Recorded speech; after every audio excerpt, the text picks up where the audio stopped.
Existe-t-il vraiment un peuple marseillais? C'est à cette question que répondent les journalistes écrivains Patrick Coulon et François Thomazeau dans leur dernier livre.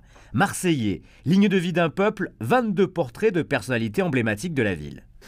C'était en quelque sorte le challenge de démontrer qu'il y a bel et bien un peuple marseillais, ce qui quand même, à premier abord, est un peu surprenant. Il y a un peuple provençal, il y a un peuple français, un peuple marseillais. C'est quand même, d'autant c'est une ville qui est faite de mille et une communautés, c'est quand même pas si évident de définir un peuple marseillais. Mais à l'arrivée, oui, il y a bien quelque chose qui se passe autour de Marseille qui définit l'idée d'un peuple marseillais.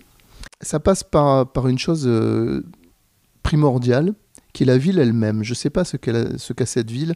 Si on écoute Henri-Frédéric Blanc, qui est un de nos intervenants, l'écrivain, il y a quelque chose de tellurique par rapport à Marseille. Quelque chose qui fait que Marseille est différente, on va dire.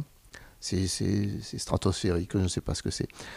Si on écoute professeur de médecine, professeur Collard, qui lui est belge de naissance, qui n'a pas grandi à Marseille, qui est venu à Marseille pas sur le tard, il est venu pour faire ses études et puis il est resté.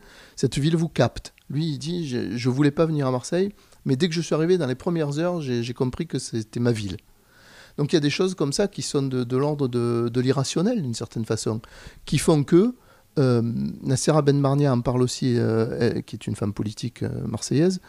Elle évoque le fait que, elle parle de ses enfants, elle le dit, ils sont d'abord marseillais, après ils sont français, après ils sont algériens.